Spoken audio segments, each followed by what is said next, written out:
Coming to you from the city of the weird. Exploring topics from the esoteric and unexplored to dimensions unknown. Shining a light of truth on the darkest corners of our reality. Welcome to the Curious Realm.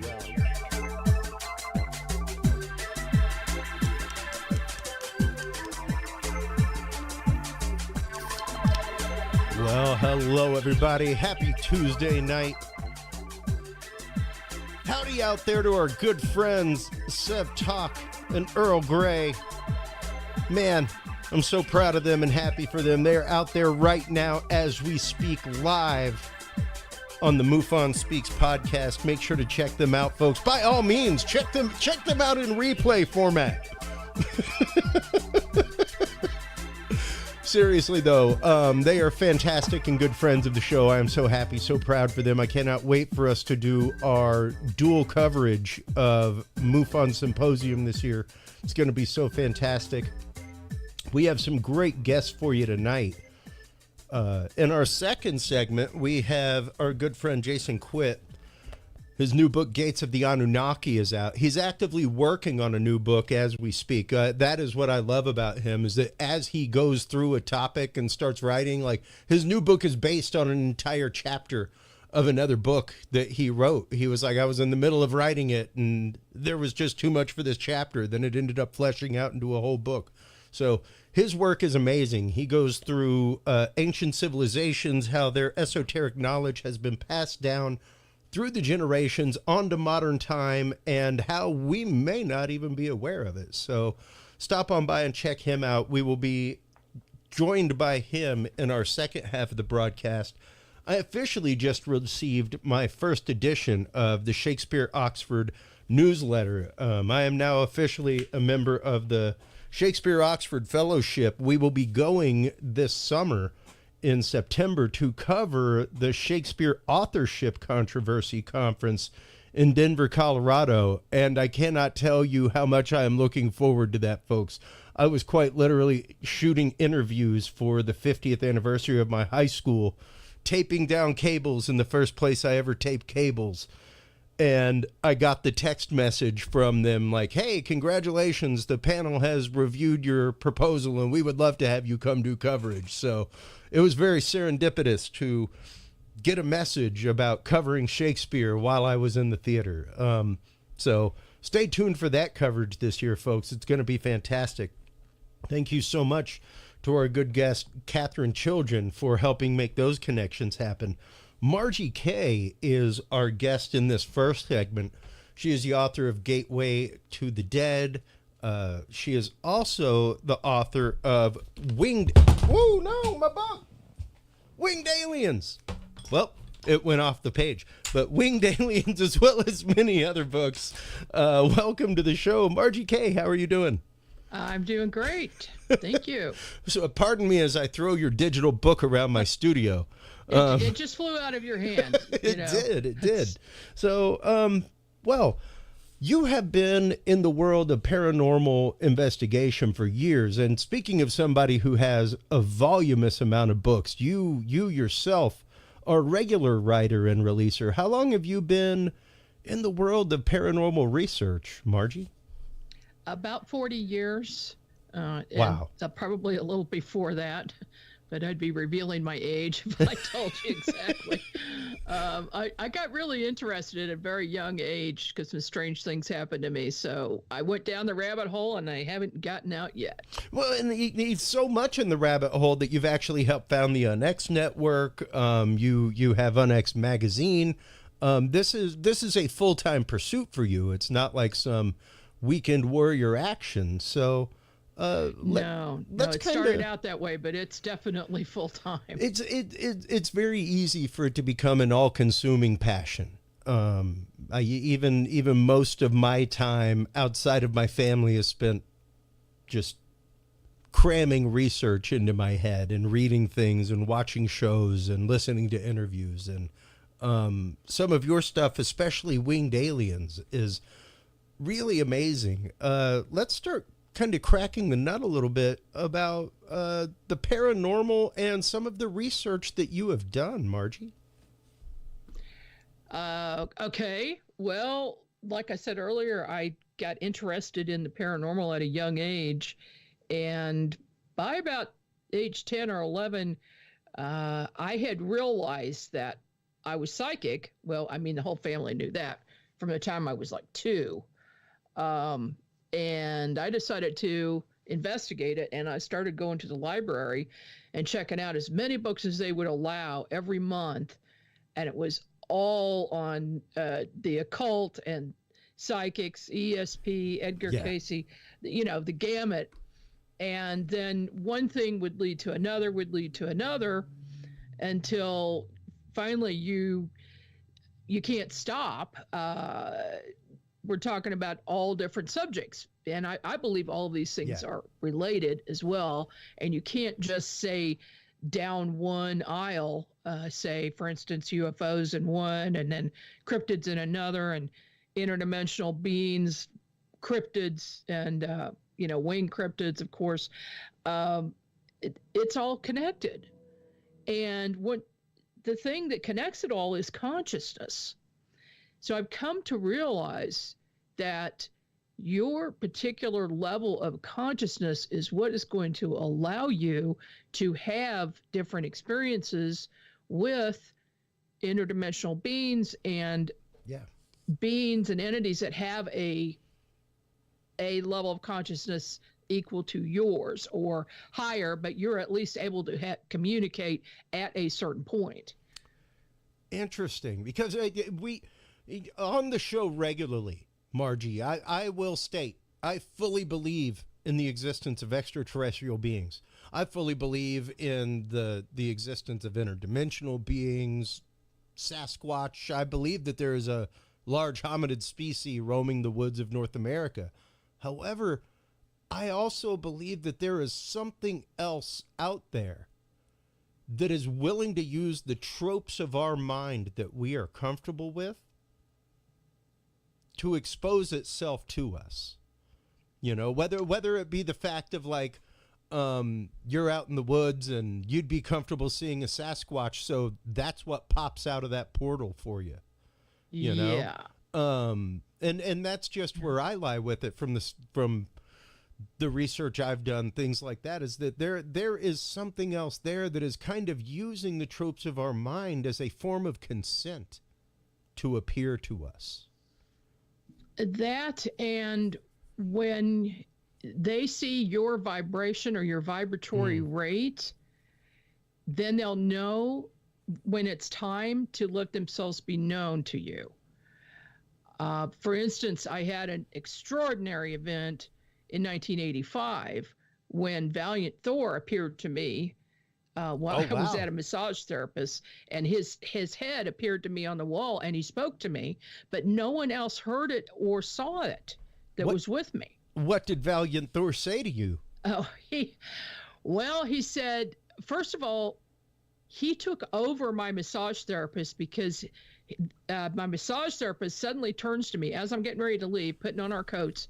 He says, "Would you like to try a light experiment?" And I knew it wasn't his voice. And I knew something was up. My spidey sense went off. And I said, yeah, sure, I'd like to try that. And so he had me look at a green light and then a red light, back and forth for a couple of minutes. And then he said, "Now what do you see?" And still in that other voice. And I look up and I see only his skeleton standing there. Nothing else, just his skeleton.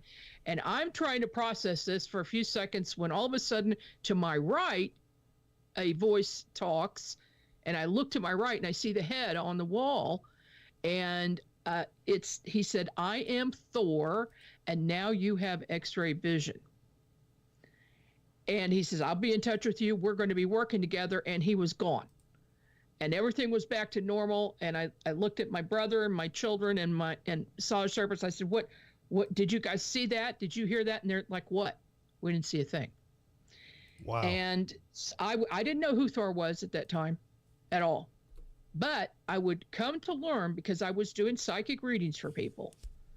And I would come to find out what that meant. And that meant that I could see inside the human body, and I would find areas that had problems, help do a diagnosis of issues, and let people know if they needed to see a physician or seek medical help.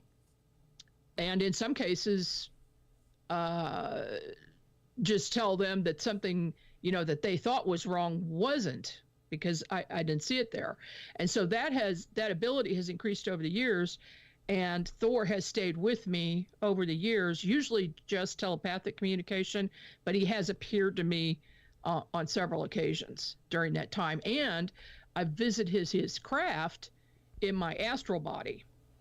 Wow. On several occasions. And what has that experience been like, being aboard his craft, Margie? Just the most amazing thing ever.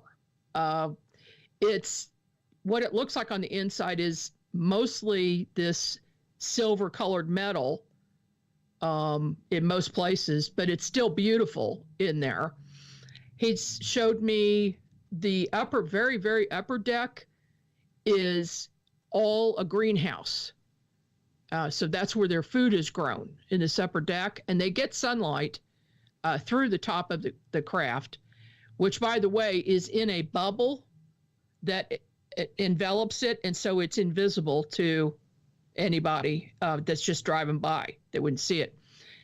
And then they showed me the room where their propulsion system is, and they explained a little bit about the propulsion system to me, how it uses negative ions. It's called an ion anti-gravity system. And they showed me a vision of when they turn it on, actually the person who runs that room, the engine room, is a woman, and she took me on this tour.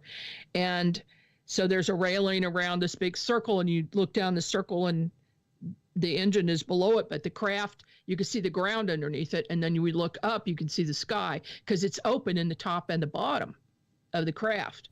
Oh, wow. And so this energy, once it's turned on, it envelops the craft, and it's a magnetic energy because it goes above and below, and then it encircles the entire craft. But they told me that what happens when they turn that on, because this is their main propulsion system for space, this is for when they're close to a planet. When they're in space, they use a different one. Okay. So they have to use two different propulsion systems. Anyway, when this one is on, it also has it creates photons.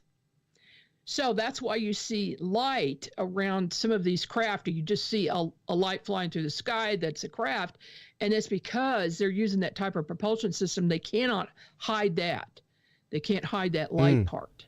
Yeah. Yeah.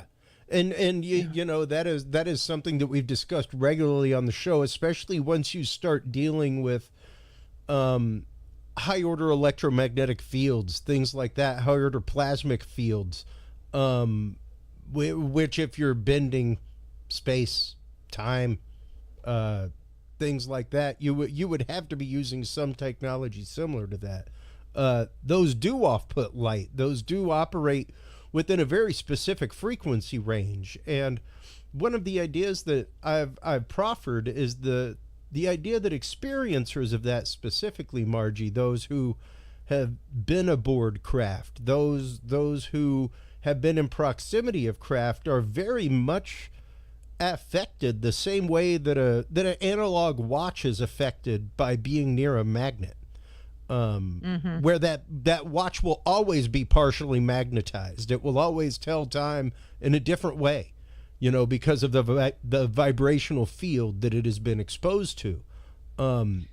It's very interesting to see the number of people who do come back from experiences, either with new psychic gifts or with increased psychic gifts. Did you find, now, how old were you? Because, of course, you said that you'd had psychic experiences when you were a child. How old were you when you first met Thor? Well, let's see.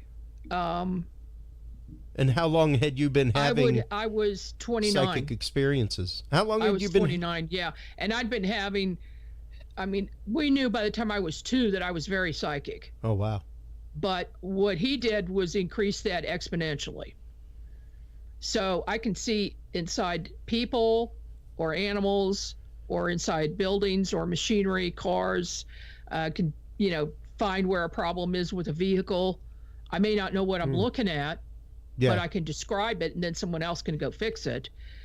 It's the same thing with the human body. I might not know exactly what it is, but there are some things that have also happened in the last few years where I will communicate directly with an organ that has a consciousness and will speak to me directly.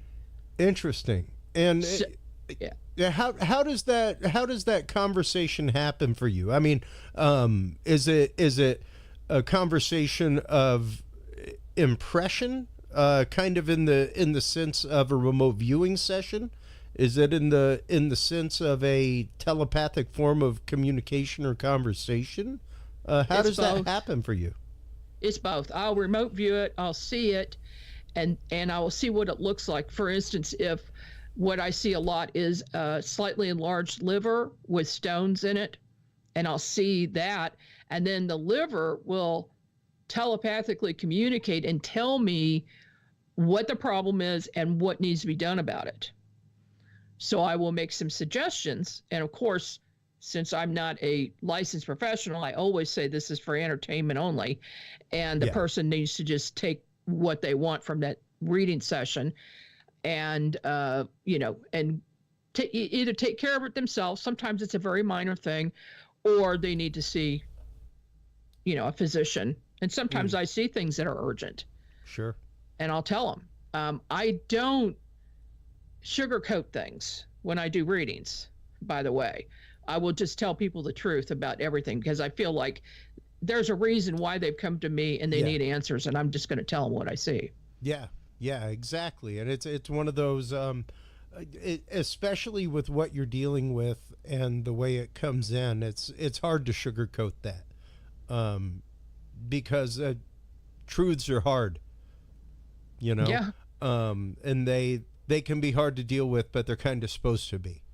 Now, with that in mind, many people who have psychic abilities, who are medium, things like that, Margie, have numerous spiritual guides. Obviously, Valiant Thor is one for you. How many spiritual guides are you aware of that you have?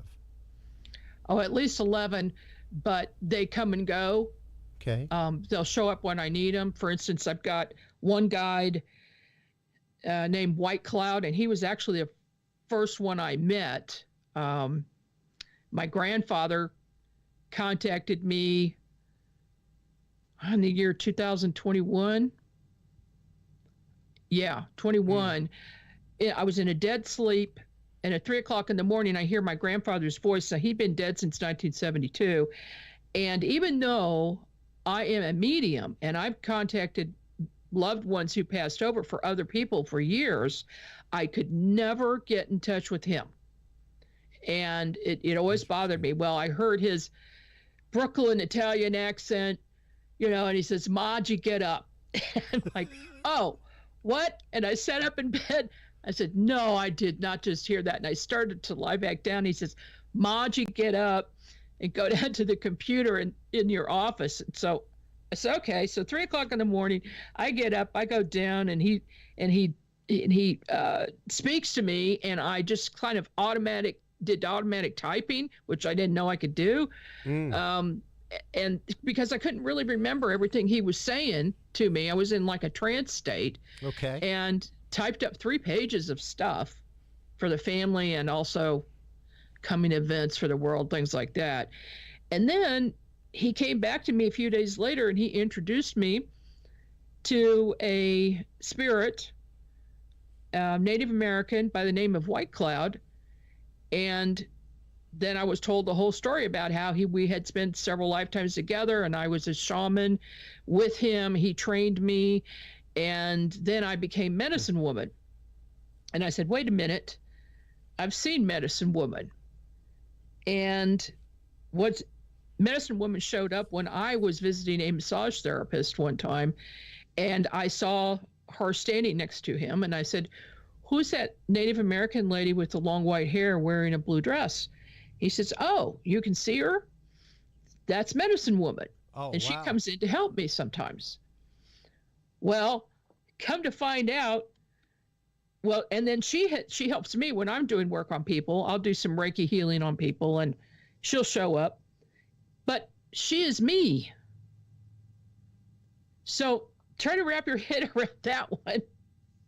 That is, because I still can't. Yeah, because it's you from a previous life.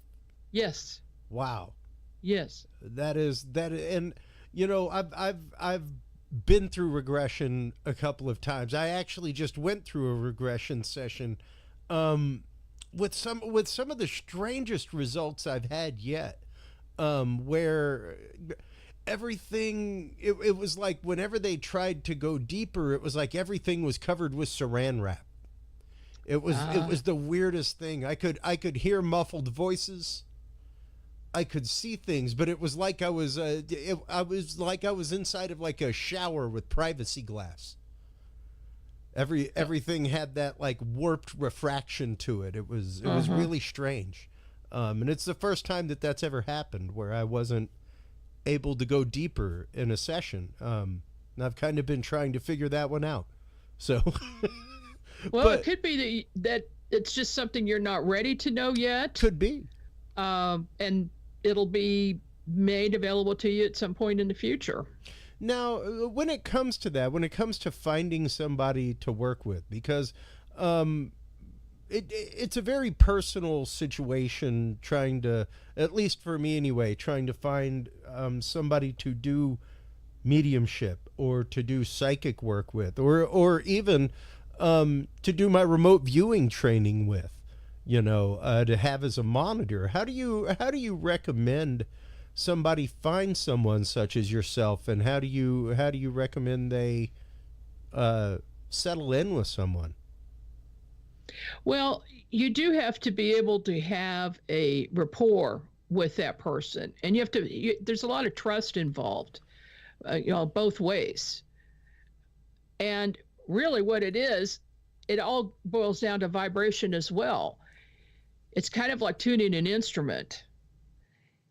You've got to be playing in the same key, okay? Sure. Just as an analogy with that person. And I think, for me, when I do remote viewing training, esoteric I do all kinds of training and private readings, and it seems to be recommendations from other people for the most part, or if somebody just sees me on a show, they know they're supposed to be connected to me.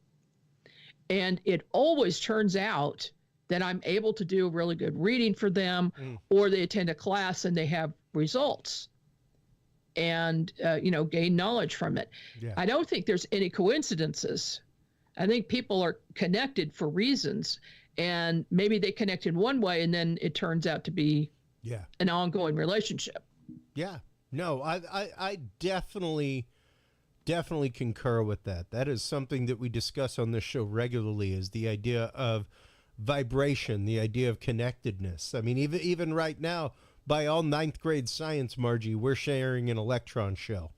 We are 90% empty space by all physics we know. So the idea of vibration, the idea of being able to understand via distance that quantum entanglement with somebody, that you'll know when the right person's there. Oh yeah, absolutely. That's a good way of explaining it. Of course, since you are the electronic nerd, as we were speaking of before. you use a little bit different terminology than I do, but I see it. Yeah. So I see the waves and the vibrations. Yeah, and Well, Yeah. it's kind of the idea that, we live in a world of vibration. We are constantly swathed with it. Everything from Wi-Fi and RF to the entire world of cosmic radiation that we can't see, that's right next to us. We only see like a 450 nanometer slice of the electromagnetic spectrum is what we see and hear. So Yeah. That's the hard part. When I'm trying to describe that, explain that to people, I use a visual slide for that, so that they can grasp what is really going on. There's a lot more going on in the world than just what we see with the eyes. Well, and let's start getting into that, because you sent a few pictures from investigations that you've done. You sent a video of investigation that you've done. Let's start getting into those. We've got you for about another 30 minutes here, so Okay. Let's start breaking into that a little bit.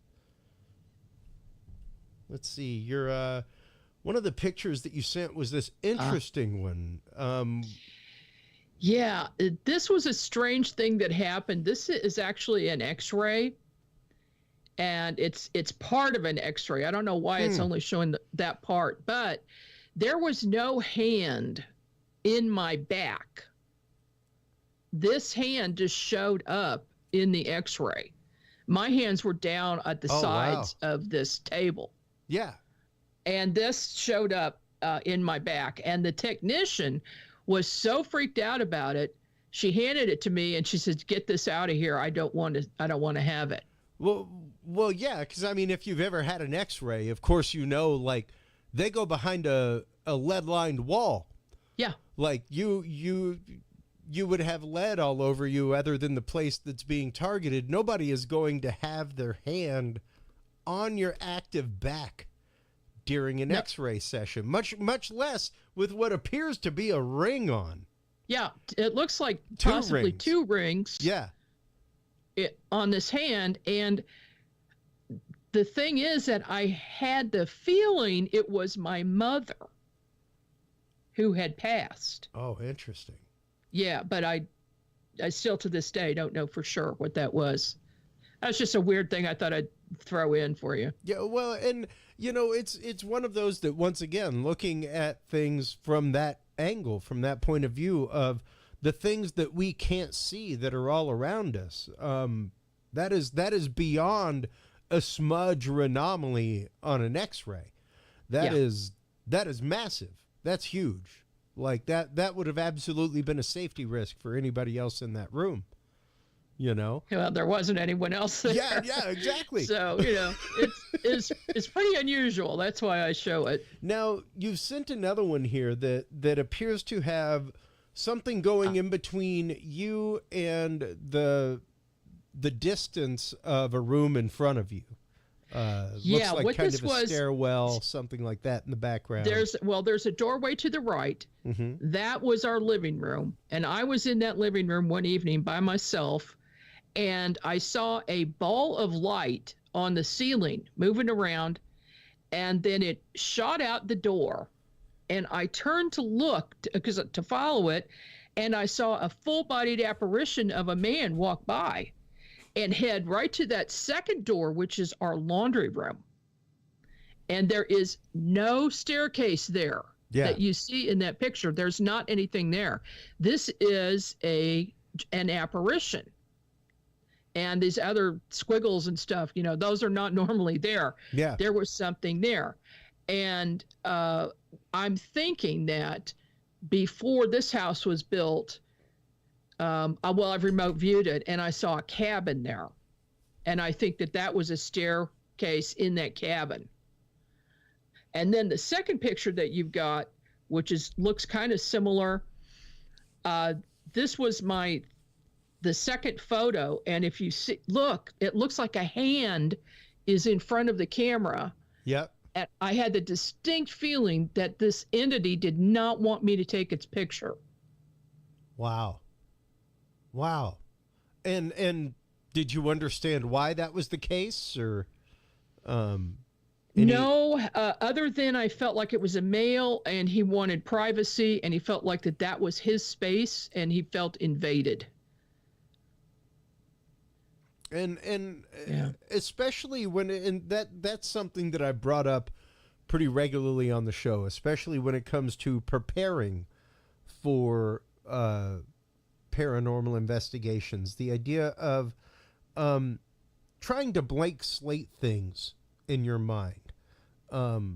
It would be very hard for somebody who's heard this story, for instance, not to come to your house to investigate without thinking about the story, Yeah. But it's also the fact of, are we possibly charging an atmosphere with that thought form? And in a way, shape, or form, kind of helping manifest that in a way. Well, this male entity, and I believe it is the same one, has played pranks on us over the years. He's done some crazy things. He'll go for years without doing anything, and then all of a sudden, doors will slam, or you hear his voice. Oh, wow. He did one trick one time when my oldest daughter was 12 years old. She had her friend over, who was 12 years old. They both had sprained ankles, and they had casts on. And so they were standing doing the dishes. I still made them do the dishes, and they were laughing about it. Anyway, there was this is before we had our kitchen remodeled. And the cabinets were old, and the bottom drawer, which is, the big junk drawer, always stuck. So we always lifted about an inch out so you could get the thing open. And I looked down and I said, "Oh, who closed this drawer?" And this man's really deep voice says, "I did." And both of the girls looked at each other. They looked at me and they said, "Who said that?" I said, "Okay, here's what we're going to do. We're going to have, each of us are going to watch each other, and I'm going to ask that question again." So I said, "Who closed this drawer?" And the voice says, "I did," only madder and louder. And none of us did it. Of course, we were females and we couldn't have done that deep voice. And so the girl that was spending the night threw down her dishcloth, called her mother, and left and never returned. And wow. So he did several tricks like that to us. And we have one that I've had for years, that I've called Ent, short for entity, that does its playfulness, where quite literally, and my wife has seen it a couple of times, where I'll quite literally set something down and turn around to grab it, and it's gone. Whoa. Like just gone. We look for it. We look high and low. Like, I saw you put it down. And then we come back and it's right there. And man, it is it's a strange thing when it happens. It's wild. And once again, I am a firm believer of the fact that these worlds are directly adjacent to ours vibrationally. That these things are just out of reach, so to speak. I agree. I think they're in one dimension above us. And when we raise our vibration to a certain rate, we can cross over a little bit. If they lower their vibration, they can cross over into our world. And they can make things manifest and disappear and grab a set of keys and throw them across the room like I've seen, and then they're gone. And it's almost like they get a burst of energy and they can do something for a minute, but then they can't anymore and they disappear. So there's never a long conversation with most of these entities. Anything that has been in a human form and then passed on, I never have a long conversation with them. It's always short. But if it's an extraterrestrial or an interdimensional being that is not human, then the conversations can be long. That is a really interesting point. And why do you think that is? Because I mean, I suppose by all rule of universal energy, and energy conservation. At that point, you're pure energy. You would think it would take more effort for you to be in a physical form having a conversation. Why is it that it takes so much effort for a formerly living person to break through that veil as opposed to another dimensional entity or an alien species, Marge? Yeah, the only thing that I can figure is that for a human, that they need to gather energy in order to manifest or, create some fog or make something move, but it's short-lived. And then they've got to go back to wherever they are and gather some more energy, or maybe grab some from your batteries or your equipment or whatever. And some of them become very adept at it. So I wouldn't say that this is 100% across the board, because some of them they can be there all the time. And there are some places that are very haunted that, they have activity all the time. But most don't. Most, it's a fleeting thing. It's not common, but the only thing I can figure is, as far as the other types of entities having more energy and able to communicate for longer, is that they're in a still higher dimension, 6th dimension and above. Sure. And they've got more control. They've got more knowledge. They're more advanced, much more intelligent, and maybe they have, higher tech as well. Yeah. So, yeah, I think that's the difference. The difference is probably knowledge and experience. Yeah, and it's interesting that you mentioned that. Like, that is one of the things that I have loved over the last year or so is to see the crossover of so many of these things. Once again, I think being brought about by topics like quantum entanglement that quite literally tie so many things together. When you start looking at the way things can be influenced at a distance, things like that. Once again, everything from manifestation to perturbations in the world around us. I don't know if quite a bit of it isn't just kind of almost the old school concept of poltergeist. The idea of like a teenage child with so much pent up energy that they don't even know that they're releasing it in that way. And I'm oftentimes brought to the thought form of, I wonder how much of that is actively happening because of the overactive world around us, and how much of that are we generating? Yeah, and you bring up a good point, because a lot of people and a lot of investigators are noticing that as of late, the last 2 or 3 years, there has been a lot more paranormal activity in all aspects. And so I'm thinking that this has to do with our thoughts and our feelings about what's going on in the world. Sure. The uncertainty, the stress level has gone up, kind of like that teenager that's, got hormones going and they're creating things, a poltergeist. Yeah. We as adults may be creating these experiences as well, and creating that type of energy just because of our stress level. I mean, look during COVID, how stressed everybody was. And then, we've got the war looming and all of this other stuff. Yeah, there's a lot of energy going on. I mean, I even noticed a personality change in people. You can just tell their stress level is super high. I am one that I've even said it here on the show. Like I used to keep 10 balls in the air a day. Now it's a 3-ball show, and keep that hatchet and bowling pin to yourself, man.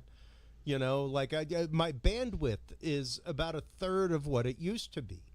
And the lowering energy level, the lowering vibrational level of the world around us from that incident, from that worldwide pandemic, was something that I brought up throughout the entire time. Was like, we have to try to keep ourselves on the highest vibrational plane possible during this. Because otherwise, we will manifest horrible things in our own life. we really do need to keep a positive attitude and ignore what's going on in the world, because we can't affect that. Yeah. All right, it's going to happen. Whatever dark entities are in the background running the show, let them do their thing. You do your thing. Stay positive. Yeah. And help raise the vibration of everybody around you. Help raise consciousness. Even over the last couple weeks with the eclipse madness going on. Like I'm right here in the Texas Hill Country. We were square dab in the middle of it. Oh yeah, with we were too. People like, oh my God, they're putting the National Guard out. And it's like, yeah, man, there's gonna be like an extra 100,000 people per town. What happens if everybody flushes the toilet at the same time? Like, there could be major problems if everybody decides to turn their air conditioner on at the same time, and there's an extra 100,000 people in Fredericksburg. Like you could crash a local grid doing stuff like that. So yeah, there were some common sense things, but it's interesting to see exactly how deep that rabbit hole got dug and how fast it got dug. Even with the idea of NASA launching a couple of satellites into the trail of the eclipse, it was like, they launched those exact same satellites a couple years ago, and after the last, during the last eclipse, there were no news headlines. There were no mass hysteria. What are they doing? So it's interesting how easily we let ourselves get whipped into a frenzy and literally put these vibrations out there. Yeah, they fired up the CERN collider on that day, and oh boy, the stuff was flying about how they were demonic and they were doing ceremonies, and then you look on YouTube and you see these weird costumes. The guy who theorized Higgs boson, the particle, died the day that they turned the collider back on. Yeah, there were, and then you listen to shows and they're talking about all these weird coincidences with the line of the eclipse and like 33 towns named Salem. And so people were ready for some big, huge thing. But every eclipse, the humanity thinks it's doomsday. It's gonna be the every in the history of mankind. Since the beginning of time, it's now the apocalypse. Every time. It wasn't the apocalypse. It wasn't the apocalypse. And everybody went back to everything they're doing the next day, just like normal. Well, and we've got you for about another 12 minutes, and I'd like to spend that last few minutes discussing gathering evidence in the field, and the idea of evidence, capital E. Really, we should say gathering data in the field, because as I say on the show regularly, evidence is what you give your lawyer to exonerate you. Like, I don't know if I'd call anything evidence if it wasn't the fact that I could give it to somebody and be like, this will set me free. That's what evidence is. Aside from that, we've got some really interesting proof of anomaly. Even what you have and what you've shown here tonight, even the video that you sent me, which I will play right now as we chat, is fantastic proof of anomaly out there, and there is tons of that to be had. How does somebody go about, I guess, dispassionately looking at what they have gathered, Margie, and looking at it as data, without getting overexcited, so to speak? Well, it's hard not to get overexcited when you see something fantastic. Sure. Like a light turning on by itself in the middle of the night at, or early before anybody's in the office, and here, this is a light coming on and an orb going through the kitchen of my old office. And there wasn't anybody there at that time. Wow. Yeah, and I had another one, but the file was too big to send you. In that same office, my secretary was walking through to get the mail. She was like 2 feet away from this folded screen that I had. That at the time I used it for behind my as my backdrop for my shows, and so I had it, lean it up. It's heavy, and it was folded. Well, she walked by it, and even though she was about 2 feet away from it, as soon as she passed by it, it falls down on the ground and flips over completely on its own. There is no physical way that could have happened. Even if she knocked it down, which she didn't, she wasn't near it, it would not have flipped over. And and that office is right next door to me right now. That building is so haunted. We've had apparitions show up. We saw a man standing on a roof one time when there was no man on the roof. We've seen him looking out the windows. He's turned lights off and on. Made crashing, unbelievable crashing sounds going down the steps that scared my daughter one evening so bad that she called the police to come investigate, and There was nothing there. He's just real active. He's an angry spirit who doesn't want anybody in that house. And how do you handle a spirit like that? Whenever you're at an investigation, whenever something like that comes along, how do you deal with that yourself as somebody in the world of mediumship, Margie? Yeah, I'll tell you what I do when I do an investigation. First, I remote view the site, so I know what is there, and before I go, and then they know I'm coming because now I've made a connection with this entity. Interesting, yeah. And they know I'm going to be coming there. And so most of the time, these entities are simply people who have passed away, who have a connection to the property, and they feel at home there, and they just want to be there. It's usually an older person. It could be a younger person, but they have a connection. Maybe they died in the house, whatever.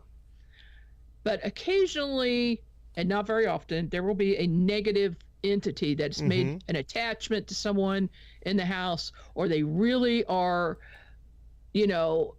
like this, kind of like this guy that I've got in this one building, but occasionally worse than that, where you would call them evil. So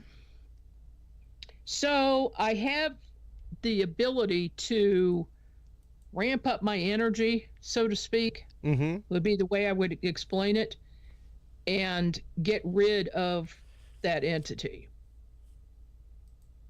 So, I mean, they know it even before I get there, and sometimes they'll be gone by the time I get there if I'm investigating another place.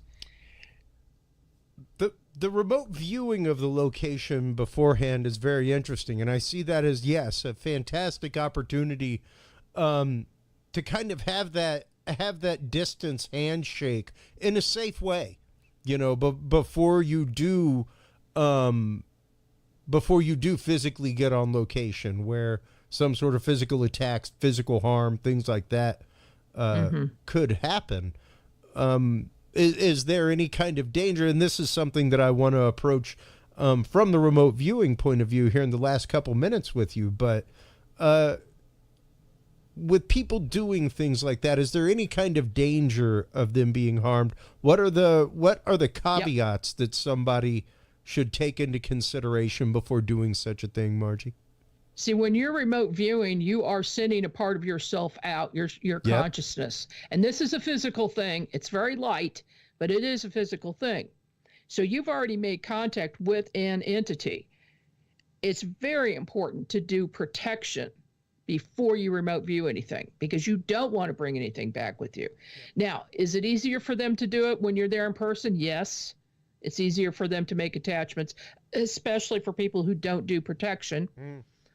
But it can be done with remote viewing too. So in my remote viewing classes, I always start out training people how to protect themselves from attachments. Yeah. And that is a hugely important thing. Even whenever I had Kathleen Martin on talking about how they had their sessions with the Council of Eight, things like that. Even they had spiritual directors on site. Even they had somebody Even somebody performing an exorcism has acolytes on site. You know, somebody to help keep them spiritually in check. And they go through tons of preparation spiritually before stepping foot on location to handle an exorcism or anything like that. So yeah, it's very important. It is hugely important. So, and that's once again a very important thing to discuss, which is why I wanted to bring that up with you here in our last couple minutes, because I always want people to do things with the most educated point of view. Margie, here on this show, we try to demystify things for our audience. We try and let them know that there are pluses and minuses to all of this. You know, it's one of those, like, you may think you want an experience with an extraterrestrial, but I've got a lot of books on these shelves. A lot of them don't really start off too well. You know? Yeah. The people are okay with their experience typically come the end, but do you recommend people invite these things into their life? Do you recommend that somebody? No, I don't. I think you let it happen naturally when it's supposed to and when you're ready for it. You know, usually what happens is with ETs anyway, they'll make themselves known at a distance first. So you're looking up in the sky, you see something that you know can't be man-made. Okay, then you get some time to digest that. And then you may see something else. This might go on for a while, and then finally the person comes to the realization, yeah, we're not alone in the universe. Maybe I would like to meet an ET sometime. And then you're probably going to see something strange, but at a distance, but it's going to be an entity. Yeah. And no question. Or in some cases, while you're sleeping, they'll come to you in your dreams, or when you're halfway between sleep and awake, because that is the magic time. That's the time when your brain is at the right level of right level. Yeah. In order to have that communication. And then you open your eyes and you see two ETs standing there. Yeah. Mine was shadow people standing there. Okay. It wasn't. Yeah, we'll get into that another time. But yeah. Those are tough. And you know, but that is a very interesting and special time, especially with your brain waves and the state that your brain is in. So that is a beautiful place for us to end things for this evening. Thank you so much for your time chatting about these things tonight, for your candid information, especially when it comes to mediumship and talking with the other side. Before we let you go, of course, let everybody know where they can go to follow the UnX Network, where they can go to like, follow, subscribe, all that kind of stuff, and where they can go to get a hold of you for personal sessions, Margie. Okay, well, the UnX Network is UnXNetwork.com. That's the website, and yeah, there it is there, and that's got all the information about our shows, magazine, XCon coming up in October in Springfield, Missouri, and then as far as me personally, margiekay.com, MargieKay.com, and you'll see, you know, my appearance schedule, and you can sign up for a private session with me, private reading session, and see my list of books there. Fantastic. And once again, thank you so much for your time. Thank you so much for your years of dogged work and research in the field, and especially your work at UnX. Networks like yours are so utterly important for getting these esoteric topics out there, for this renewal of mankind's spirit and mind. We are in a great burgeoning era of knowledge right now, and it's kind of scary, some of the pace at which it's moving. But at the same time, it's a beautiful, beautiful thing to see so much knowledge being shared around the entire world. And with networks like yours popping up, sharing the right kind of information, sharing the good kind of information, like you did tonight, where it is balanced and proper, and common sense based. So thank you so much for your time. Well, thank you, Chris. I really enjoyed it. Absolutely. take care. We'll be in touch with links, all that kind of good stuff here in just a little while. So okay. Take care. Fully appreciate it. Thanks. All right. Bye-bye. Bye-bye. That was amazing, folks. Make sure to stop on by margiekay.com. That is where you can find all of the books by Margie. That is where you can find all of her upcoming appearances. That's where you can go and schedule your personalized classes with her, your personalized sessions. Make sure to stop on by and check out UnX Network as well. UnXNetwork.com is that website. They have tons and tons of content, including our family member, Clyde Lewis, as well as other shows from Aftermath Media. So stop on by and check that out on UnXNetwork.com. Of course, while you're online, make sure to stop on by CuriousRealm.com. That is where you can like, follow, subscribe. That's where you can find all of our live content at CuriousRealm.com/live. And our Roku app also. If you're a Roku user, make sure to stop on by and download that free app. You will get not only all of our episodes and content, but you will also get hours and hours of free, yes, absolutely free, binaural beat music by yours truly. So stop on by and check that out, folks. When we come back from this quick break, we will be joined by Jason Quitt. Jason Quitt is the author of so many books, including the all-new Gates of the Anunnaki. So we will be chatting with him about that, folks. We will be chatting with him about sacred alignments, about different esoteric traditions that have been carried down through the ages. We'll be talking with Jason Quitt right after this, everybody.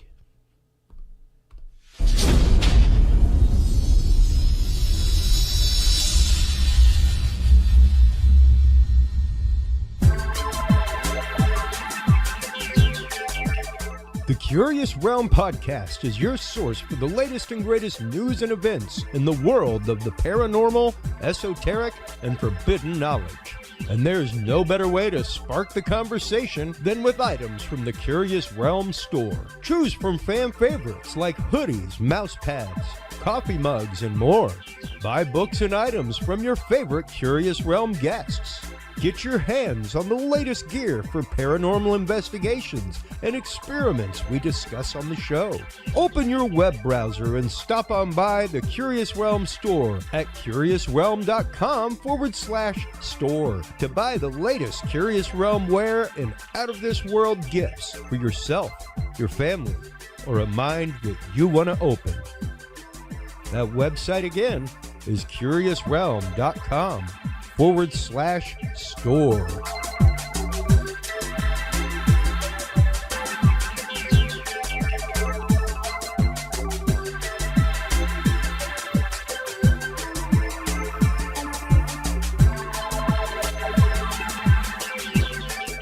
Hello, everybody, and thank you so much for holding on through that quick commercial break.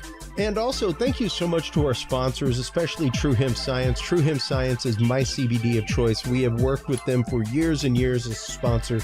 True Hemp Science is based right here in Austin, Texas. They provide amazing spigyrically made CBD, some of the only CBD I've ever found with actual terpene profiles. So stop on by and check them out, folks. That is truehempscience.com.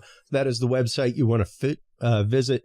Curious7 is the code that you want to use to save $50 off your entire cart or 7% off your entire cart of $50 or more, and get 2 50-milligram edibles. So stop on by and check that out. And of course, while you are online, check out the website of our guest in this segment, Jason Quitt. His website is thecrystalsun.com. His new book is actually Gates of the Anunnaki. We are here to talk to him about the Epic of Gilgamesh, how the Epic of Gilgamesh leads to all kinds of sacred geometries and connections between past civilization and modern civilization. So welcome back to the show, Jason. How are you doing, my friend? I'm doing great. It's been a good couple weeks, good release, and happy that it's finally out into the world, so that we can talk about it and go down those rabbit holes. And you know what I love is that the last time you were on the show, you were saying that you were getting ready to release this one. And then you were like, but I also just started another one. So like you are nonstop with the research into this. And that is what I love about it, is that one piece inspires you to go down another trail. And you just find so much information when it comes to archaeoastronomic alignments, all kinds of things, the way that these things are represented and carried forth throughout humanity in different sacred teachings and in different esoteric teachings. So what brought you to studying this to begin with? It's a very large question. And basically, I've always been interested in mysticism. I've always been interested in out-of-body experiences, and I love comparisons between different cultures, different spiritual texts. So this is kind of like where my study has been for the past 20 years. So I start going down some research path. Like I was just working on a book called The Egyptian Postures of Power, The Salute to the Moon. And so this is the original book, The Egyptian Postures of Power, and the next book is called The Salute to the Moon. And I'm always working on this book. I can't seem to finish the Moon book ever. I've been trying to write it for years.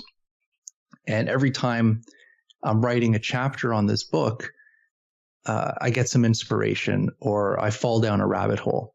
And that's how I wrote the book, Astral Genesis. It was actually a chapter from the book of The Salute to the Moon, where I was doing a comparison of the Egyptian Book of the Dead and the pyramid texts, okay, and how they relate to the as above, so below principle of the soul's journey through the afterlife, and how it relates to the sun's path through the Milky Way galaxy, and how they mirror each other. So it was almost like a diagram of basically how the cycles affect our lives and how the sun moves through the different constellations, and how each star constellation represents a different god or a different motif, which was then stylized in very specific geometries, very specific stories that carried on into other spiritual texts later on.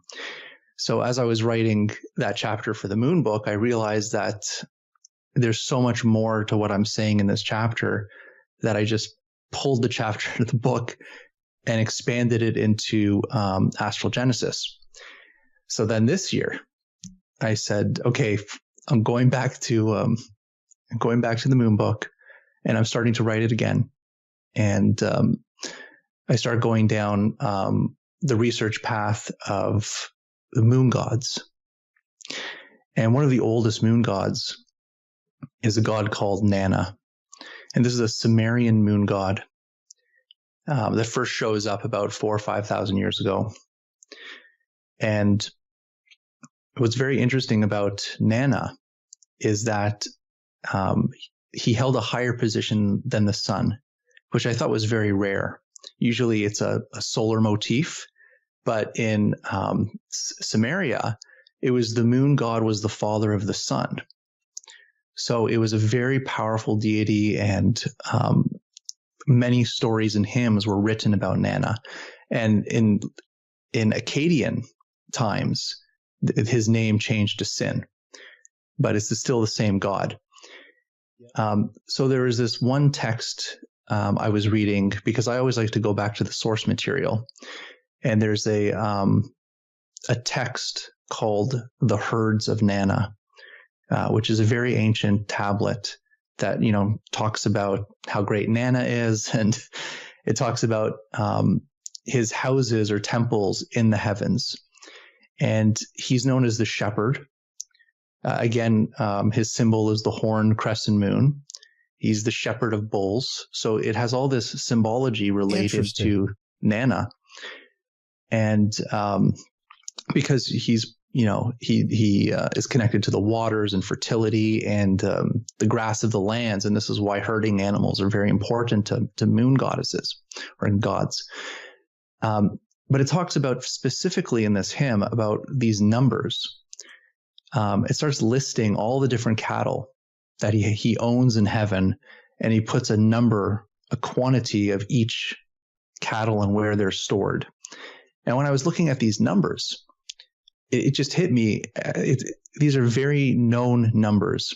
I've written about these numbers before, and these numbers have to do with sacred geometry. They have to do with measurement of time and space and dimensions. And they're based off of Sumerian numbers. We get our numbers from ancient Sumeria when it comes to dimensions, time, and space. So when I took these numbers, I thought, okay, these are not really about cattle. This is like an allegory about a mathematical design or a mathematical code that's trying to be passed down. Because a lot of these ancient texts do that. They hide a lot of information in simple stories. So I said to myself, okay, let me see if I could try to find other tablets from Sumeria that continue this kind of motif where it lists numbers. And I found it in the Epic of Gilgamesh. I found it in the Herds of Nana. I also found it in the Sumerian Kings list. Wow. And what we did was we broke down these numbers, and they also carry through. It wasn't just in Sumeria, Akkadian, or Babylonian. These numbers carried through into the Old Testament, New Testament. It carried through to Greek epics, Roman gods. Even in the Far East, these numbers are repeated in Hinduism and Buddhism. So these numbers are very important. And the question is why? Why are these numbers repeated in these very ancient sacred texts going back 5,000 years, if not more? We don't know where this information originally came from. We don't know how old it is. So these are the mysteries that are in this rabbit hole. And you know what's interesting to me is that, especially the fact that, yes, when it comes to our measurement of time, 60 seconds to a minute, 60 minutes to an hour, 24 hours to a day, all that kind of stuff, that all comes from ancient Mesopotamian Sumerian tradition. All of that number system comes from it. And when you start looking at things, especially like, once again, the idea of the recurring motifs of things like the moon, many ancient civilizations, the Mayans included, did not operate on a solar calendar. They operated on a lunar calendar because it was far more superior and accurate than a solar calendar. As a matter of fact, we didn't even use the solar calendar until we adopted the Agostinian calendar. Everything was on a lunar calendar until that point. So, and even whenever you start looking at later religions, like the Egyptians and the idea of, look at that, a bull god with a moon over its head. When you start looking at the religious Apis bulls from Egypt, things like that with, once again, the same kind of imagery. These things, these motifs are repeated culture after culture after culture across the world. And it is remarkable when you start looking at that, when you start considering the literal realm of knowledge that is right there within our grasp that was obviously very accurate. We know that the star maps and the planetary maps that they had in ancient Sumer showed the other planets in the solar system long before we discovered them. Yes, and even the gods were named after certain planets or certain stars. And the way to symbolize or personify these identities or this information was to create these epics or create these tales around these gods and use symbolism. So we always ask, why is there serpent symbology? Why is there cows? Like, why is there a lion? Why are all these symbols used over and over again? What is so special about the horns in their alignment? You're looking at, we're just passing this time of the year. If you look at the moon right now, at the new moon, when it has that first crescent, it's at the bottom of the moon. It's a perfect horned moon. And that is the basically the signal of life returning to the earth. Fertility coming, vegetation starting to grow again. So it's the herding animals. It's the horns. Yeah. So you have all this incredible symbology packed into these motifs, and we've lost this. We've completely lost these connections to the reason why they chose to symbolize or to personify these events in time or these cycles or these animals. And there's been a big disservice in the literalization of things. Yes. Huge. Huge. And I feel like once we understand symbolism for what it is, which is to express an encyclopedia of knowledge through the symbol itself. Yeah. That has to be taught, obviously, but the symbol is the book. It's the information that holds it through time. But in today's world, when we see all this chaos going around, and you understand the ideology and the things that base these perspectives that we still live in today, is based off of things that were never meant to be taken literal. Yes, exactly. And I mean, the prime example is the Epic of Gilgamesh. The Epic of Gilgamesh itself does not claim at any point to be an actual tale. Does not claim to be, here's a factual account of what happened. It is just that. It is an epic. It is a poem. Now, granted, there have been many epics amongst time, and some of them have been proven to have absolute true parts to them. If you go back and look back at, let's say, like the epics that include the sacking of Troy. It was considered mythology for millennia, for thousands of years, that Troy did not exist, that it wasn't an actual place, that it was part of Greek mythology, that the sacking of it was, until we actively found the remains of Troy, all of about 60, 75 years ago, and that's just it. When you start looking at things, especially even the fact that a while ago you mentioned houses, and let's explore that for a minute, because I think that is, and this is where your work and the work of Micah Dank really kind of come together. The idea, and I love it whenever I see you guys on social media keying in on each other with these things, because like right now, the state of Israel, the Israeli church is getting ready to have the red heifer sacrifice. They ordered their red heifers from Texas years and years ago. And they have found the person who is clean enough ritualistically to be able to take the sacrifice. And we are coming up on the time of the bull in the zodiacal calendar, which is when it has to happen. And it's interesting to see that even the Jewish faith is following something. They're on a lunar calendar as well. Not a solar calendar, which is why they have a totally different date system in traditional Judaism.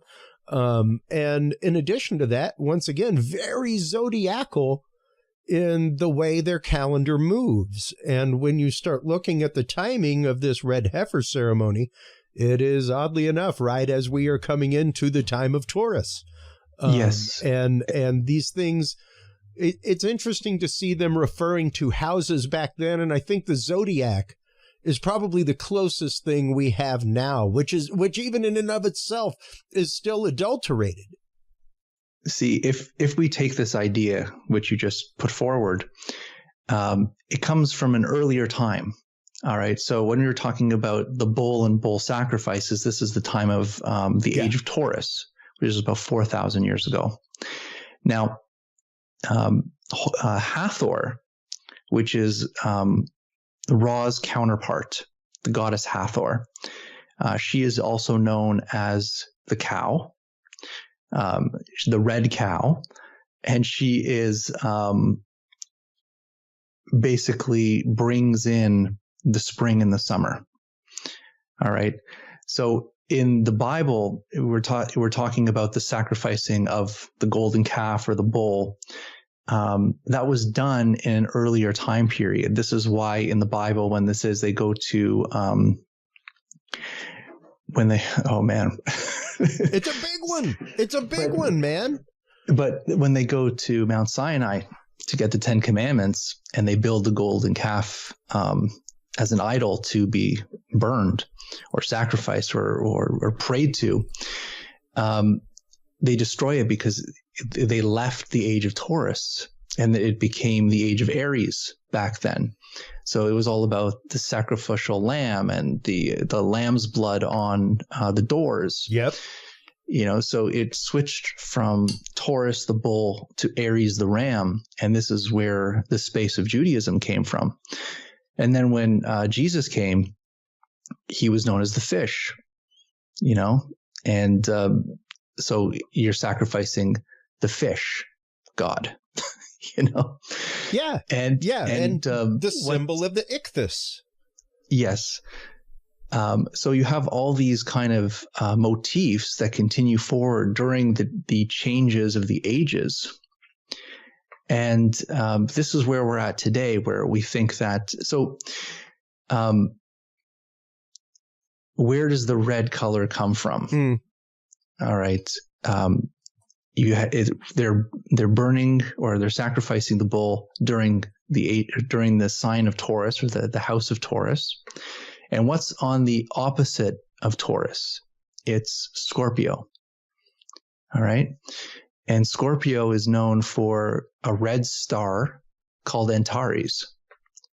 So when the sun moves in front of the Taurus, that's what we're going into. When the sun moves in front of Taurus, the sun makes Taurus disappear. So the motif is the bull is sacrificed because you cannot see it anymore because the sun is in front of it. But now when we look up into the heavens, you're going to see Scorpio, and you're going to see the red star coming, which is the star of spring and summer. It's the same as Hathor the red Hathor bringing in spring and summer.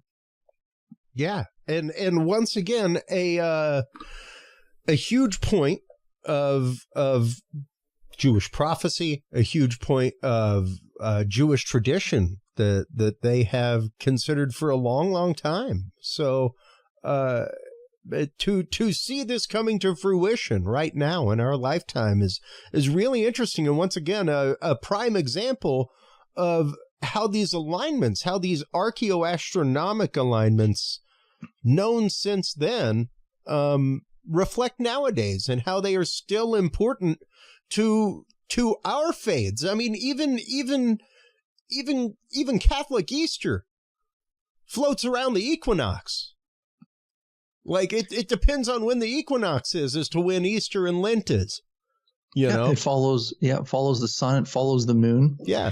And it's amazing that in the Bible they teach us we're not allowed to follow astrology. Yeah. We're not allowed to follow the signs in the skies or whatever. Like they put an end to that. But before that, it was all about that. Yes.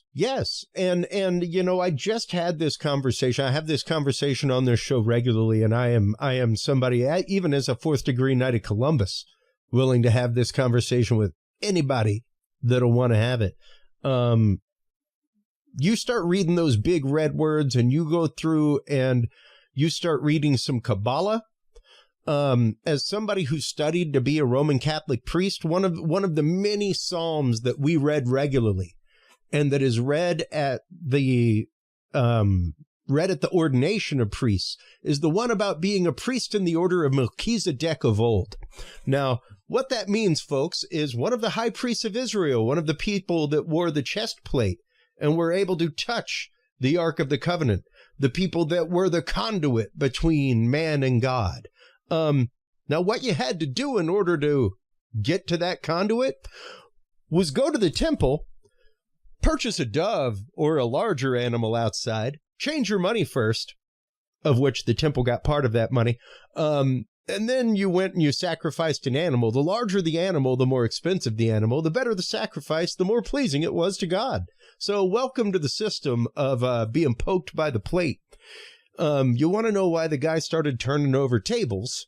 There you have it. And it's interesting how, yeah, they weren't really upset. It was really much more the fact of he was giving away the mystic tradition of the high priests to the common people and teaching them that they no longer needed that conduit of a Holocaust sacrifice in order to talk to the divine, that they were taking part in the divine every day and that they were partially divine.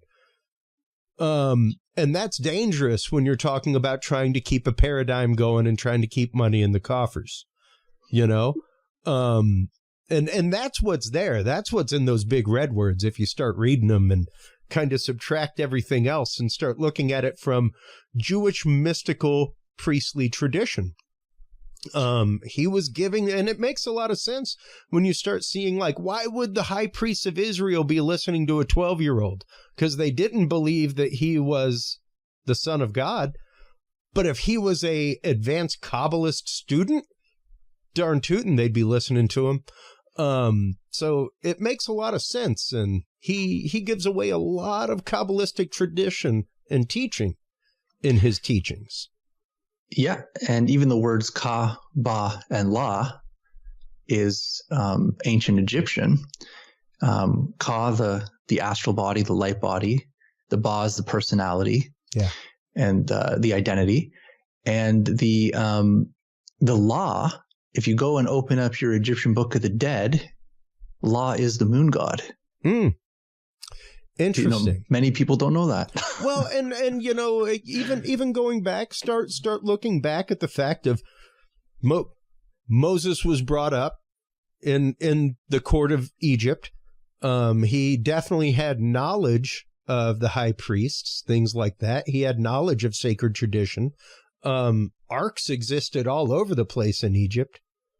You know, like even the size and the concept of the Ark of the Covenant itself wasn't an original concept or idea. It's interesting to see how these things are passed along and moved along. Even the idea of when you start looking at the motions of the Mass of the Catholic Church, it's basically, you know, the Shabbat supper. It's you know, it comes straight out of high Judaism and Jewish temple to begin with. Even the order of Mass follows just about the same thing. They all have their ties. Yeah. I mean, they're the way that I look at it is they're all children of each other. And it's just kind of like passing down a tradition, but then kind of making it their own. And also at the same time, kind of pushing away the previous tradition. Because, I mean, even if you've got Islam, Judaism, and Christianity all claim Abraham as the spiritual father. You know, that's right. They all claim Moses is a prophet. So it's interesting when you start seeing those similarities, when you start seeing the similarities in belief, teaching, all of these things, and in the way that these things are even passed down. Even the idea that most of those things were passed down only to those that were initiate in the priestly order. Even the idea of hieroglyphs. Hieroglyphs were not the language of the common person. They were a sacred language used and written, not necessarily a spoken language. And this is also how things were kept separate. So you had the different castes of people. Yeah. And you would have to be initiated into this knowledge. And this is basically what I'm trying to show in these books, is that you can get a story, let's say like the Epic of Gilgamesh, which is incredible and it's passed down for thousands of years, and it's influenced biblical texts that we still look at today. But when you start to break down the Epic of Gilgamesh, you start to see these motifs and themes that have very deep symbolic knowledge in them. So they were put in there for very specific purposes. But if you're just reading it as someone who doesn't understand the symbology or was not initiated into this knowledge, you just read it as an epic, as a tale, and that it's great in that way. Yeah. But once you go through the breakdown and understand why they're saying this, why did they put those numbers? Why are they telling them to build this thing? Why are they going during this time? Why are they eating at this table? All of these things have significance. So they're very deep. They're very deep. And this is the kind of the perspective that I want to start sharing with people, is that these stories are not just stories. They're packed with information that is supposed to be passed down through the generations. And we're still talking about it. We're still looking at it. There's many interpretations. There's many beliefs around these deities, these stories, these locations. And in fact, we wouldn't have even known about Samaria. And we wouldn't have even known about these things only a couple hundred years ago, not even a couple hundred years ago. They wanted to prove the Bible was real. And this opened up archaeology. So they went to Iraq, they went to ancient Mesopotamia, and they started digging to try to find these cities that were talked about in the Bible so that they can prove that the Bible was real. But they also found these tablets. So they did prove that these locations and these cities, just like Troy, are real cities, buried in time. But then when they dug up the tablets and started reading it, they realized that a lot of the stories are identical to what was later adopted in, let's say, the Old Testament or the New Testament, which there you find a conundrum. Yeah. Well, I mean, even in the adoption of the Old Testament, and that is an important thing to consider, Jason, because once again, these tales, these stories were given very much in the same way as Aesop's fables, almost, where this is how you convey a moral lesson. Yes. This is how you convey a teaching. And to those who are initiate, yes, very much the same way as going through and reading an alchemical text. If you are initiate to the philosophic form of that text, you draw a lot more out of it than the average person just reading a text, and you understand that what they're talking about isn't necessarily a chemical process, but a spiritual one, and one of purifying yourself and, finding your own philosopher's stone to purify into gold, which is you, That's right. Intrinsically. And these texts do the same thing. And we as people, even as a biblical student, I would challenge anybody. Why are there two stories of creation back to back? One is Mesopotamian and one is Sumerian. Like they aren't even really woven together. It says first story of creation, second story of creation. Doesn't matter which version of the Bible you read, King James or, a Catholic Bible, that doesn't matter. They all say first story, second story. There's two different stories back to back. So which one is, if you're talking, it's all absolute fact. Which one? Which one? The one where we are made from clay and man and woman are created together at the same time, or the one where God takes a rib from man and makes Eve? Because they're two different traditions, two different stories, and it happened to be that both of them, the Jewish people spent time with. So it's like, hey, here is our understanding of it. Here is what we know to be the creation story. And here's another tribe saying, well, we're from over here, and this is what we know to be the creation story. A lot of similar motifs between them, but a few huge differing facts, much like the idea of the 10 Commandments, where it says, thou shalt not kill. But all of a few chapters in the Bible later, this whole tribe of Israel and their children and their descendants, they just need to go. They need to be gone. And that's the order from the exact same God who just said, thou shalt not kill. Except those dudes. Kill all of them. And so, and this is the other thing is like many people in this community come here because of Zecharia Sitchin. Absolutely. And they love that epic tale brilliant, of the beautiful Anunnaki. Work. When I started to read the different tablets myself, not from his books, sure, you realize that there's not one creation story.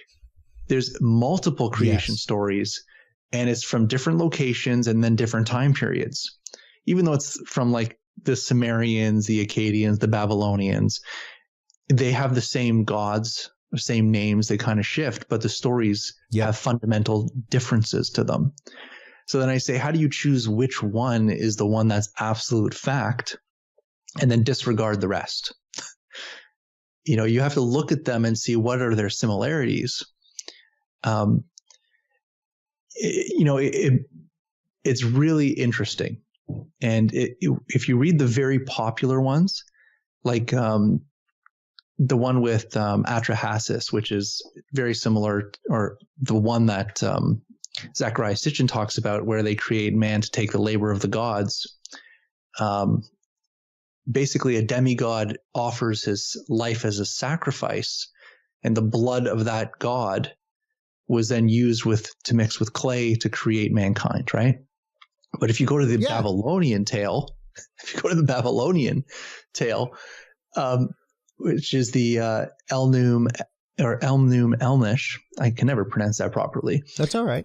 But if you go to that epic tale, this one is crazy. It talks about how Marduk wins the war against Tiamat, killing her, creating heaven and earth, and that he kills all the demons that she created, and he saves the king demon. Which his name is Kingu. So he saves the king demon, the most vicious, demon that Tiamat created. And he sacrifices the demon and uses the demon's blood to create the humans to toil in the fields and work for the gods. Interesting. So it's really interesting that one story is like a demigod, gives himself up to create humankind to, lessen the work of the gods. And this one is, this is Kingu's demon's blood that were used to create. Absolutely. And much like when you go through and start researching the Nephilim and the concepts of the Nephilim and where those teachings come from, a lot of that is obscured and a lot of it is contradictory even to itself. Not saying that the Nephilim weren't there or that they aren't a full teaching in many cultures, many religious traditions. However, once again, I'm a former Catholic seminarian. I am fully willing to accept the issues that are there in the Bible. And if you aren't, there's a problem, because there's a lot of problems there. And there's a lot of things to take not necessarily as story, but to take with a grain of salt, and to understand that these were moral teachings coming as best as possible from an ancient tradition, through modern word and through modern concept, And once you read the Epic of Gilgamesh, from that perspective, the first paragraph slaps you in the face, because what does it talk about Gilgamesh? One, he's a giant. He's a demigod, 2/3 god, 1/3 human. Yep. It talks about how he takes all the women for himself. And this is the struggle. This is why the humans were going against the god, going against Gilgamesh. They go to Anu in heaven, and they beg him to create Enkidu, which is the twin or brother or exact opposite of Gilgamesh, to bring peace to the world, so that Gilgamesh stops stealing and taking the women for himself, which is exactly what the Nephilim were described in the Bible as. Absolutely. I mean, that is why the earth was flooded. The earth was flooded because they took wives of the women of men and had children. So pretty much the exact same thing. And once again, even to know that neither one of these traditions, none of the ancient traditions, Babylonian, Mesopotamian, Sumerian, none of those, nothing was monotheistic until we came to the point of Zoroaster. Zoroaster was really the first one to say there is a division here between good and evil. And there is a representation of good, a representation of evil. Until then, it was multiple gods, demigods, all kinds of things roaming around that influenced man, that partook with man, that walked the earth with man, talked with man, all kinds of things. And to see these traditions carried forth, this is a lot of where we get the tradition of angels and ranks of angels and things like that, Jason. Absolutely. And you kind of see this evolution. So when you're studying these ancient texts from Mesopotamia and going back to Sumeria, you see this evolution of basically the hierarchy of heaven, or the hierarchy of the gods, the higher gods and the lesser gods. And originally, they were divided into, I would say, they represented or personified natural phenomenon. So it was kind of like they were trying to describe the creation from the absolute void, because the creator gods, or the gods that brought, the first gods, were the gods of the abyss, the gods of the dark waters. This is Absu, Tiamat. In Egypt, this is the god Nun, which is the god of the dark waters, where everything is the void, the space. And from the space, you get the first aspects of light coming forth through it, and so on and so on. So you have this hierarchy of this division of creation. So it's a creation story based on personifications of deities. For example, like Nana is the god of the moon, Utu is the god of the sun, Ishtar is the god of the planet Venus. So they all represent aspects of the physical world and how they influence the physical world. And over time, you see a switch where you have these great epics where they place basically these savior gods. And one of the best examples of these savior gods is Marduk from the Babylonian creation story, where basically, the gods basically rebelled against heaven. This is where the whole rebellion story comes from. Yep. Is the Babylonian story, is they're rebelling against Absu and Tiamat, because Absu and Tiamat are very upset with the lesser gods because they cause too much noise. They can't sleep. So these are the gods of the void, the gods of the darkness, of the dark waters. They want to sleep. They want to continue to be in their slumber. They don't want to be disturbed by the lesser gods who are now making noise and chaos in the universe. And so they go out to say, you know what, we're going to put a stop to this. We're going to kill all the gods. And then when the gods figure out that that's the plan, they rebel. And the one who steps forward is Marduk. And he kills Absu. He kills the abyss.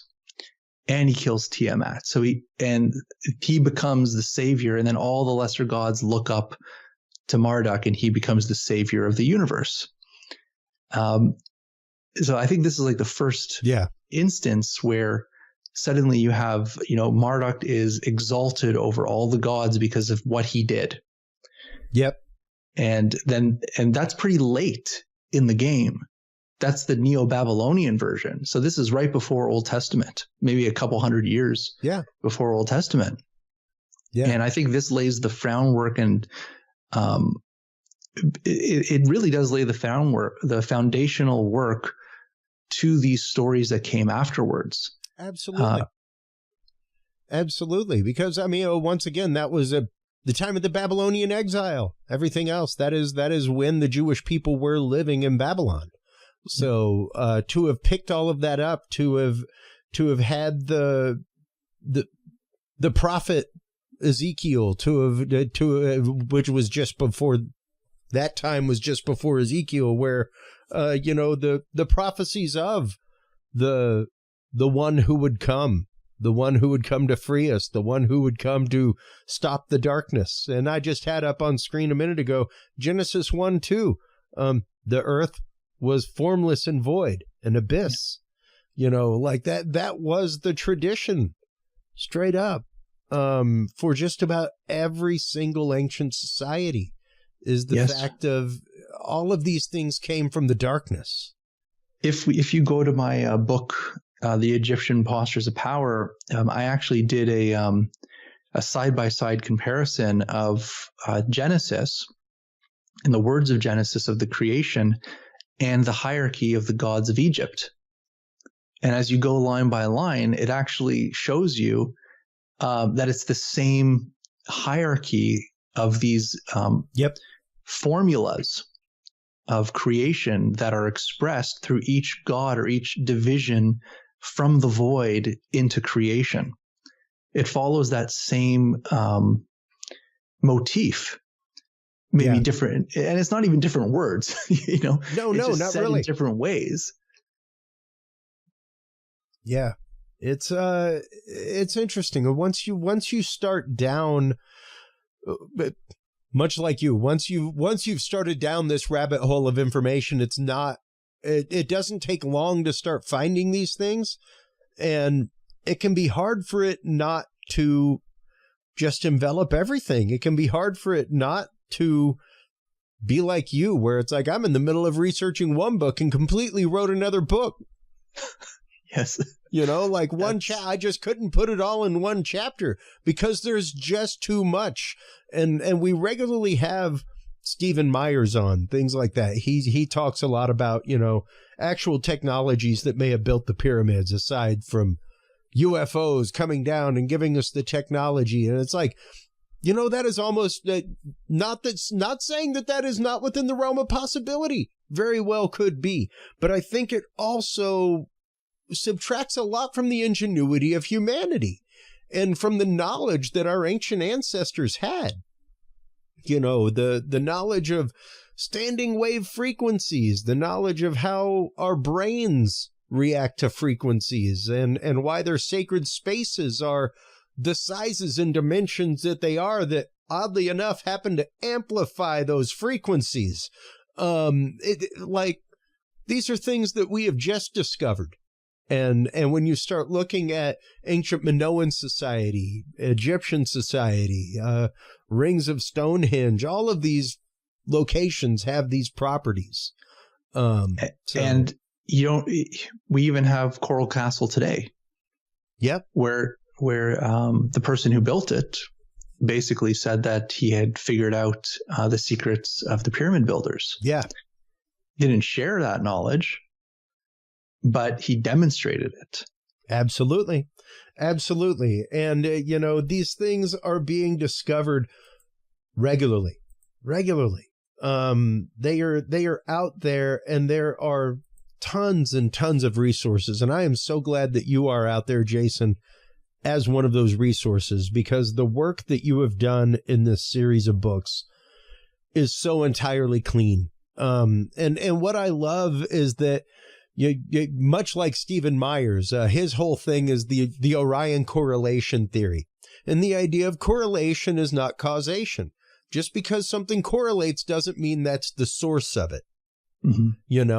And you very much are in the same vein. You very much are in the fact of, no, let's look at this from a factual point of view. Let's remove religious passions of it, and be willing to look at the absolute connection between these things. I mean, even the fact of houses, once again, to bring it back to the beginning of the conversation, the fact that houses were referred to in that astrologic language back then, and we still have the same kind of language now for the same purposes.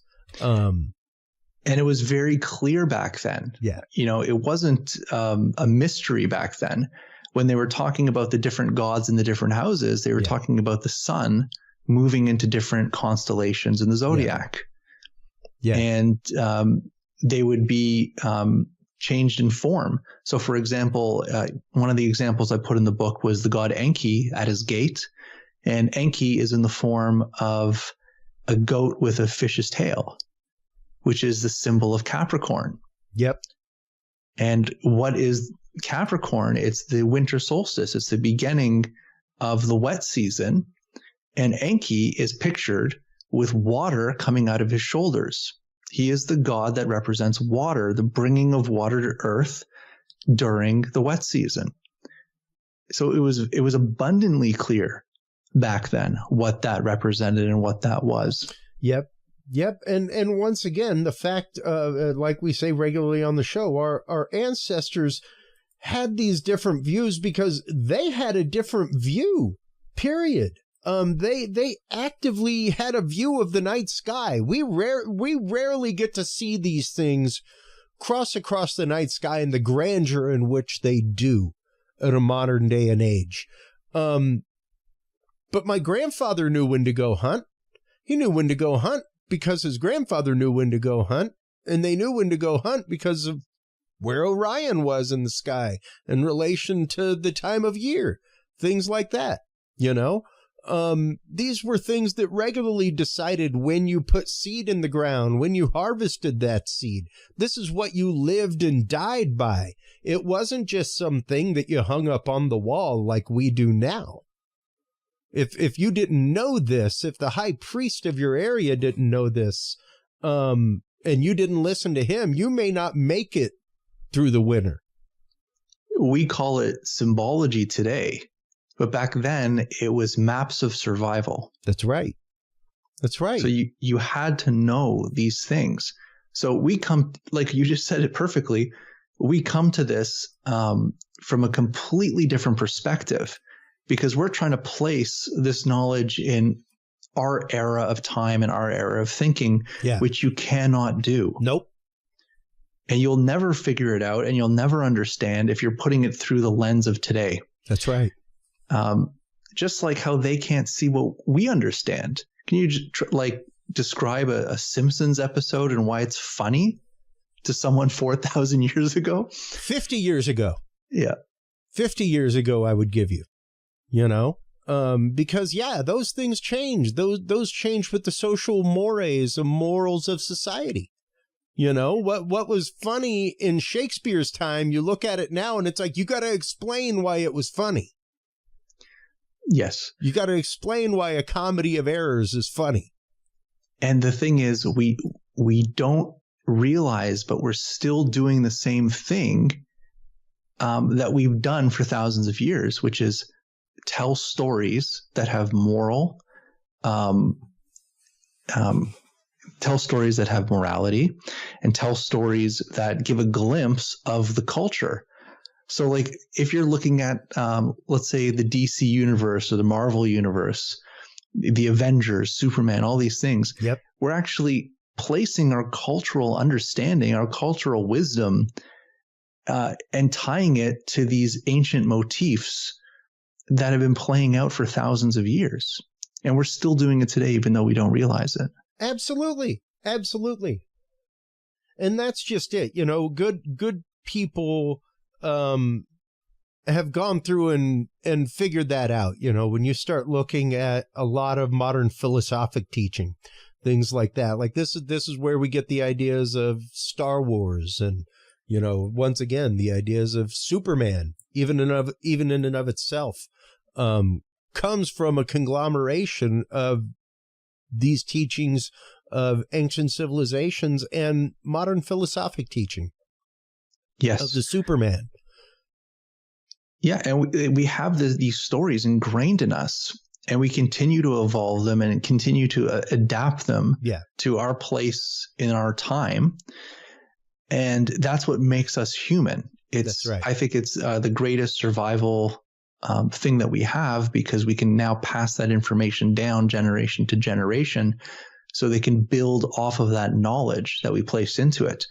Yeah. The thing that I find so incredible is how deep these ancient stories actually are. The more I go through them and the more information that comes out of them,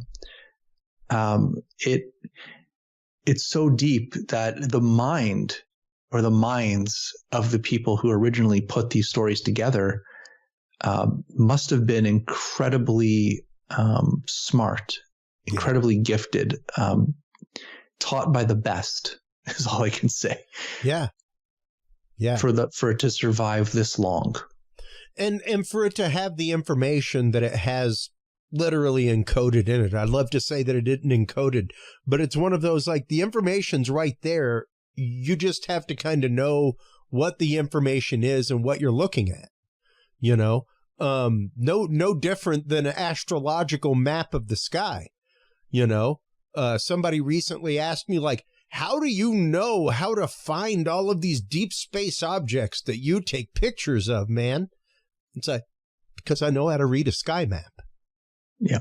You know, like, if you know how to read a key map, you will never be lost in any city in the United States, because you can get a key map of it and you will get it down to the block, man. You know, but you have to know how to read a key map. And this goes to a perfect example of the Kabbalah, is that let's say you're growing up as a biblical scholar, you're only able to be taken into Kabbalah at the age of 30. Yep. So you don't know the full story until you're 30 years old. And why is 30 so important? Jesus was baptized at the age of 30. You know, why is these numbers 30 keep coming up? Because when you reach the age of 30, that is the official date that you stop growing. Okay, so you've reached your physical peak at 30. And then from 30 years old down, you start to decline physically. But your spirit starts to awaken at the age of 30. You know, so it is like the second baptism of life you get at 30. It's the spiritual time of life that you grow your spirit. Yeah. And that's when you get read in and initiated into what we're talking about. Yeah. No, precisely. And that's just it. All these things used to be part of initiation.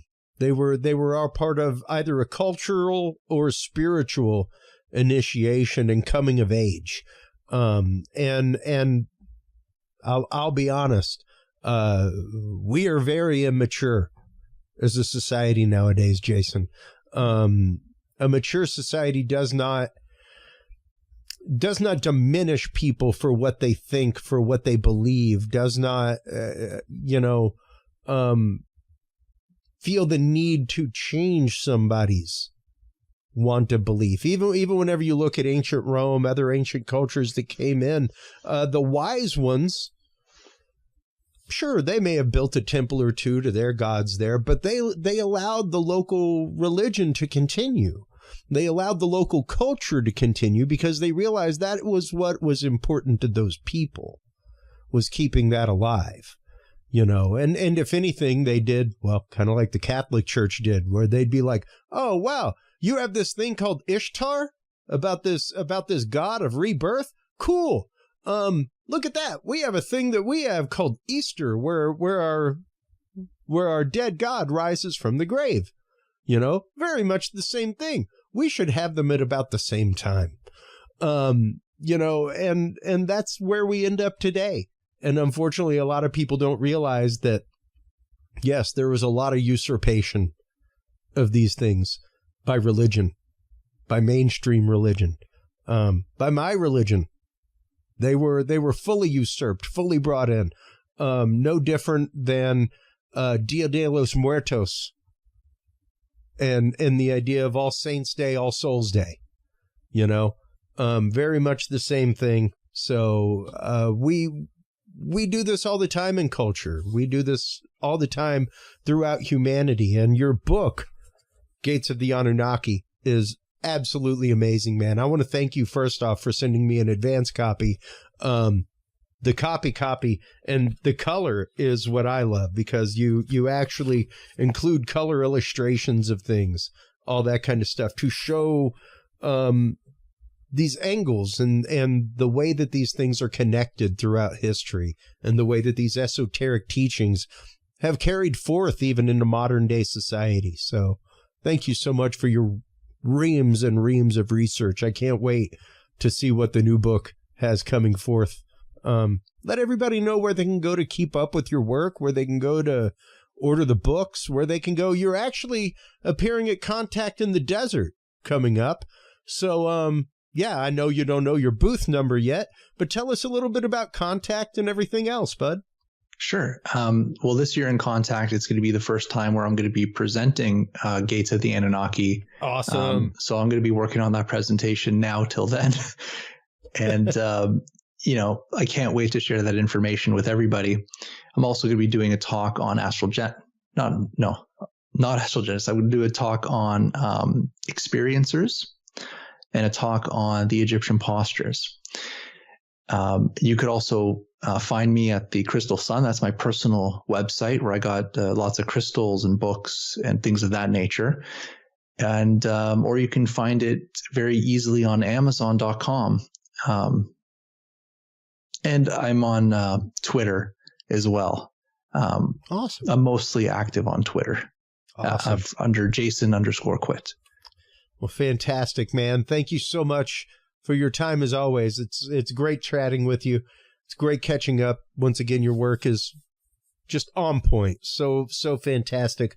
I love your work. We need to do a session sometime with you and Michael Dank, because to hear you two guys bounce off of each other would be incredible, to say the least. So yes. This stuff is so amazing, and I could talk about it for hours. So hold the line real quick while we close things out for the audience. Thanks so much again for all your incredible work in the field, as well as your time today, Jason. No, thank you for having me. You bet. While you are online checking out all of the amazing work of Jason Quitt over at thecrystalsun.com, make sure to stop on by Curious Realm. CuriousRealm.com is where you can find all the episodes. That's where you can like, follow, subscribe. That is where you can, of course, find the Curious Realm store, where you can find all of the guest books, all of the guest videos, classes, things like that. Also, don't forget, we now have an official Curious Realm app. If you are a Roku user, stop on by the App Store and download the official Curious Realm app. You will get not only all of the episode content, but also tons of binaural beat meditation music made by yours truly, like hours worth. So stop on by and check that out if you're a Roku user, everybody. Thank you so much, as always, for tuning in. It is your open hearts, your open minds that make the conversation. And without the conversation, humanity does not move forward. We just kind of sit here spinning wheels. So remember, take care of yourselves, take care of each other, and stay curious. We'll talk to you soon, everybody. Bye-bye. Thank you for tuning into this episode of The Curious Realm. Stay tuned for more guests, forbidden topics, and hidden truths. Follow us on social media by searching Curious Realm. To download the official Curious Realm app and view the Knowledge Vault, or become a sponsor of Curious Realm, visit our website at CuriousRealm.com. Curious Realm is available on your favorite podcast and video services, as well as KPNL Radio, APRTV, and the Curious Realm app for Roku devices. Curious Realm is a proud member of the Ground Zero Media and Aftermath Media family of podcasts. For more great shows and members-only content, visit groundzeromedia.org and aftermathmedia.com today. Thanks for listening. Stay curious. And remember, the other side is always watching.